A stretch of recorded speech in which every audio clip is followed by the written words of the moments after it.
আজকে সন্ধ্যায় রান্না করে ফেললাম স্পেশাল পাউরুটির মালাইকারি। তো সেজন্য প্রথমে একটা পাত্রের মধ্যে আমরা অল্প একটু পরিমাণ পানির মধ্যে চিনি দিয়ে ভালো করে নাড়িয়ে চাড়িয়ে নিলাম, একটা চিনির শিরা বানিয়ে নিলাম। তো শিরাটি ভালো করে জাল দেওয়ার পরে একটু যে ব্রাউন কালার ধারণ করলো, তার মধ্যে একটু পরে আমরা এর ভিতর একটু দুধ দিয়ে দিলাম। দুধ দিয়ে ভালো করে নাড়াচাড়াই করে একটি মালাইয়ের মতো বানিয়ে নিলাম। এরপরে একটু দুধের ভিতরে কিছু চকলেটের গুঁড়া বা এমনি যে আপনার চকলেট পাওয়া যায়, সেই চকলেটের গুঁড়াগুলো আমরা এর মধ্যে দিয়ে ভালো করে নাড়িয়ে চাড়িয়ে নিলাম। চকলেটের গুঁড়াগুলো ভালোভাবে নাড়িয়ে চাড়িয়ে নেওয়ার পরে এই যে আপনারা দেখতে পাচ্ছেন একটা চকলেটি কালার চলে আসছে। এরপরে ঝটপট পাউরুটিগুলোকে একদম কাটিং ছাটিং করে ফেললাম।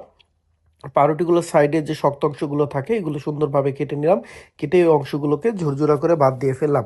তো এই সাইডের অংশগুলো আমাদের কোনো কাজেই লাগবে না এই যে আপনার মালাইকারিতে।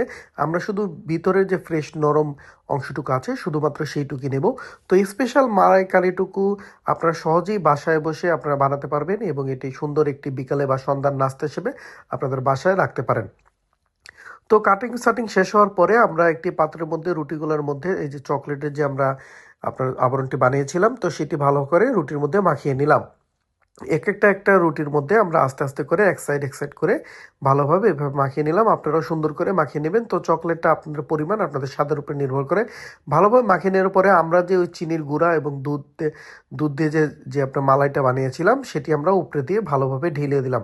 তো এটা এমনভাবে ঢালতে হবে মাঝখান থেকে যাতে আপনার উপর থেকে একদম নিচ পর্যন্ত এই যে শিরাটুকু আছে তা যেন যায়। তো এই যে তারপরে আপনার ওইটা ঢালার পরে উপরে দিয়ে আমরা কিছু বাদাম ছিটিয়ে দিলাম। তো দেখতে পাচ্ছেন কত সুন্দরভাবে তৈরি হয়েছে আমাদের এই যে পাউরুটির যে মালাইকারি আছে এটি, এবং এটি সুন্দরভাবে পরিবেশনও করা যাচ্ছে এবং এটি খুবই টেস্ট হবে আপনার দেওয়া যাচ্ছে। এখন আমি এই খাবারটা সুন্দরভাবে টেস্ট করব। তো দেখা যাক কেমন লাগে। বিসমিল্লাহ।